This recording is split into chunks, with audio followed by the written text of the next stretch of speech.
اعوذ باللہ من الشیطان الرجیم بسم اللہ الرحمن الرحیم الحمد للہ رب العالمین وصلی اللہ علی محمد وآلہ الطاہرین اللہم صلی علی محمد وآل محمد ولعنۃ اللہ علی اعدائہم اجمعین۔ بسم اللہ الرحمن الرحیم۔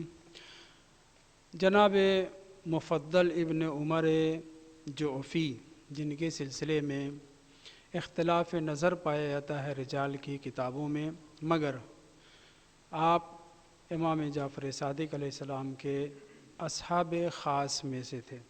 آج چونکہ فقہ الزہرا صلوات اللہ علیہ کے عنوان سے درس ہوتا ہے، جناب سیدہ صلوات اللہ علیہ کا سمجھنا یا ان کی بیان کردہ روایات کی روشنی میں احکام نکالنا، تو فقہ الزہرا دو عنوان ہے۔ ایک خود جناب سیدہ صلوات اللہ علیہ کی معرفت حاصل کرنا، جو بھی ہمارے امکان میں ہے۔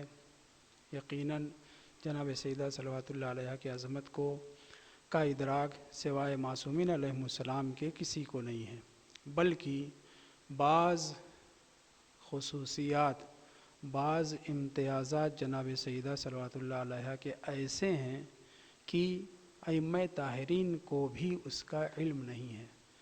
یہ بظاہر آپ کو بہت بڑی بات لگ رہی ہے، لیکن حقیقت یہ ہے، اور جس کا تذکرہ میں مصائب میں کر چکا ہوں، کہ امام صادق علیہ السلام فرماتے ہیں کہ رسول خدا کی رحلت کے بعد جناب سیدہ کو ایسا غم طاری ہوا، ایسی مصیبت آپ کے اوپر آن پڑی کہ جس کو سوائے خدا کے کوئی نہیں جانتا۔ مولا امام صادق علیہ السلام اپنی لا علمی کا اظہار کر رہے ہیں اس غم اور اس مصیبت کی نسبت کہ جو جناب سیدہ صلوات اللہ علیہ کے اوپر پڑی۔ اور صرف چھٹے امام ہی نہیں، بلکہ امام امیر المومنین علیہ السلام نے جب قبر برابر کر دی، جناب سیدہ کو دفن کر دیا یرحمکم اللہ، تو رخ کیا جناب رسول خدا کی قبر کی طرف اور کہا کہ استخبر حل حال، اے اللہ کے رسول آپ جناب سیدہ سے پوچھئے گا۔ فاحفظ السؤال، یہ عبارت ہے، فاحفظ السؤال واستخبر حل حال، کم من غلیل معتلج بصدرہا، کتنے ایسے دکھ درد جناب سیدہ نے اٹھائے ہیں کہ جسے انہوں نے کسی سے بھی نہیں بیان کیا۔ آپ اے اللہ کے رسول فاحفظ السؤال، جیسے ہمارے یہاں زبان میں نا ایک دم باریک بال کی کھال نکال کر کے پوچھئے گا، ایسے ہی امام امیر المومنین علیہ السلام اپنی لا علمی کا اظہار کرتے ہوئے کہہ رہے ہیں۔ اب آپ کے پاس پہنچ گئے جناب سیدہ، ان سے پوچھئے کہ ان کے اوپر کیا بیت گئی۔ واستخبر حل حال، ان کی حالت کیا تھی اس کے بارے میں استخبار باب استفعال سے نا، طلب خبر، آپ پوچھئے گا اللہ کے رسول۔ میں تو جناب سیدہ سے میں نے پوچھا، مجھے انہوں نے سب کچھ نہیں بتایا، کتنی مصیبت ان کے اوپر پڑ گئی۔ کچھ چیزیں تو سامنے تھیں، کچھ چیزیں امیر المومنین علیہ السلام کو آپ یہ نہ چاہیے علم امامت سے جان سکتے تھے یا نہیں جان سکتے تھے، یہ تو ہم جانتے ہیں، اذا شاءوا علموا، معصومین جب جو چیز جاننا چاہیں جان سکتے ہیں، اس سے بحث نہیں ہے۔ بحث حالت عادی کی ہے کہ امیر المومنین علیہ السلام کو بھی حضرت زہرا صلوات اللہ علیہ کے اوپر کتنی مصیبت پڑ گئی، اس کا اندازہ ظاہری طور پر علم ظاہری کے اعتبار سے حضرت امیر المومنین کو بھی نہیں تھا۔ امام صادق علیہ السلام نے بھی اس کا اظہار کیا کہ سوائے خدا کے کوئی نہیں جانتا۔ تو میں یہ بیان کر رہا تھا کہ جناب سیدہ صلوات اللہ علیہ کی شناخت، فقہ الزہرا، یہ جو عنوان درس کا رکھا گیا ہے، دو جہت سے میں اس سے پہلے بھی بیان کر چکا ہوں۔ ایک تو یہ کہ خود جناب سیدہ صلوات اللہ علیہ کی شخصیت کو پہچانا جائے، درک کیا جائے معصومین کے بیانات کی روشنی میں جس حد تک ہم سمجھ سکتے ہیں، جان سکتے ہیں۔ حکم بھی ہے معصومین کی شناخت کے لیے، اور دوسرے یہ کہ فقہ الزہرا سے مراد جناب سیدہ کے احکام، یعنی ان کے بیان کردہ کلام، احادیث، خطبے وغیرہ سے کیا کیا احکام نکلتے ہیں۔ اسی حوالے سے آج میں نے یہ جو گفتگو چھیڑی ہے، اس کو مکمل طریقے سے بیان کرنا زیادہ ممکن نہیں ہے، لیکن بہرحال ایک صفحہ اس کو میں نے لکھا ہے، اس کو میں بیان کرنے کی کوشش کر رہا ہوں۔ ایک ہماری بہت پرانی کتابوں میں سے ہے کنز الفوائد، علامہ کراجکی کی، بہت بڑی شخصیت گزرے ہیں. کنز الفوائد جو 2 جلد میں ہے، اس میں مختلف چھوٹی کتابوں کا مجموعہ بھی ہے، ان کی پوری کتاب کو جمع کر کے کنز الفوائد مشہور ہے. اس میں سے ایک کتاب التعجب کر کے ہے. بہرحال مفضل ابن عمر امام کے صحابی تھے، امام کی خدمت میں پہنچتے تھے، مگر رہنے والے کہاں کے تھے؟ کوفہ کے تھے. اور امام امیر المومنین اسلام کے بہت سے اصحاب کو یہ کہا گیا ہے یہ 2 شہر کے ہیں، مکہ کے بھی اور کوفہ کے بھی. تو جناب مفضل ابن عمر کی بہت سی روایات چھٹے امام سے جو نقل ہوئی ہے با واسطہ نقل ہوئی ہے. اب جب آپ صحابی امام ہیں تو ڈائریکٹ نقل کریے، نہیں. اس کی وجہ یہ ہے کہ مفضل ہمیشہ امام کی خدمت میں نہیں پہنچتے تھے، اتنی دور کوفہ کے رہنے والے تھے، اور امام جو ہے مدینے میں تھے. کبھی حج کے زمانے میں ملاقات ہوتی تھی، کبھی زیارت پہ جاتے تھے تب ملاقات ہوتی تھی. امام صادق علیہ السلام آئے ہیں، کوفہ میں رہے ہیں، اور یہاں پہ حیرہ جو ابو خیر کہلاتا ہے 15-16 کلومیٹر، وہاں پہ بھی امام رہے ہیں، کافی دنوں تک رہے ہیں، 2.5-3 مہینہ یا جتنا بھی. تو وہاں پہ بھی امام سے ملاقات رہی ہے. مگر اس کے باوجود ساری روایات مفضل ابن عمر نے براہ راست امام سے نہیں سنی ہے، بلکہ باواسطہ بھی ہے.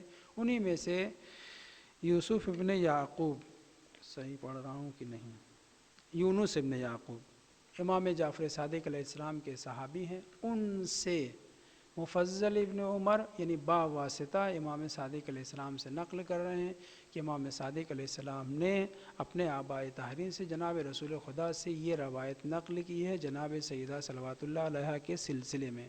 اس روایت کو میں ظاہراً مجلس میں کبھی پڑھ چکا ہوں، لیکن بعض نکات بہت ضروری ہیں، اس پہ توجہ کریں. فرماتے ہیں، کون بیان کر رہا ہے؟ مفضل ابن عمر. کس سے نقل کر رہے ہیں؟ یونس ابن یعقوب کے صحابی امام جعفر صادق علیہ السلام نے. امام جعفر صادق علیہ السلام کا بیان اپنے آباء طاہرین سے کہ رسول خدا نے فرمایا ہے. قال جدی، چھٹے امام فرماتے کہ میرے جد بزرگوار رسول خدا نے فرمایا ہے، ملعون ملعون، لفظوں پہ بہت غور کریے، من یظلم بعدی فاطمہ ابنتی، لعنت ہو خدا کی اس شخص کے اوپر، ملعون ہے، پھٹکار ہے اس کے اوپر، خدا کی لعنت ہے اس کے اوپر، کہ من یظلم بعدی ابنتی فاطمہ، کہ جو میرے بعد میری بیٹی فاطمہ کے اوپر ظلم کرے گا.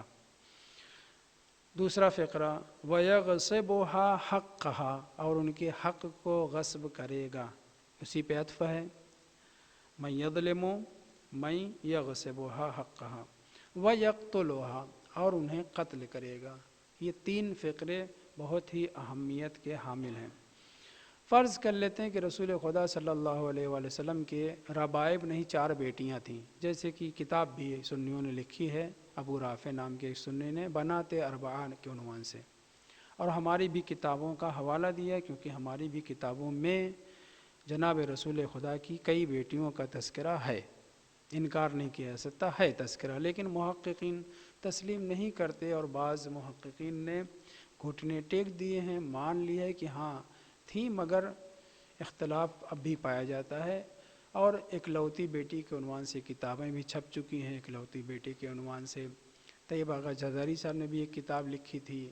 ابھی ایک ہمارے دوست ہیں وہاں پہ قم میں، انہوں نے بھی اکلوتی فاطمہ اکلوتی بیٹی کے عنوان سے کتاب لکھا ہے. بہرحال ثابت کیا ہے، لیکن بہرحال سنی اس بات کے اوپر مصر ہیں کہ جناب رسول خدا کے 4 بیٹیاں تھیں، جس میں سے 2 عثمان کی زوجیت میں آئی ہے کے بعد دیگر، اس لیے اس کو ذوالنورین کہتے ہیں. کیوں؟ کیونکہ جناب سیدہ کی بیٹیاں نور ہیں، تو اس لیے وہ صاحب نورین، 2 نور والا. خدا کی لعنت ہو ایسے لوگوں کو صاحب نور کہنے والوں پر، کہ جس نے بیٹی تھی یا ربیبہ تھیں، اتنا ظلم و ستم کیا، اتنا مارا پیٹا کہ وہ شہید ہو گئیں. اور جناب سیدہ ان کے جنازے میں شریک ہوئی تھیں. اس سلسلے میں جب ہم سیرت صالحات بیان کر رہے تھے، درس ہو رہا تھا یا مصباح النور کا، اس میں بیان کر چکا ہوں. کلام رسول خدا کے اوپر غور کریے.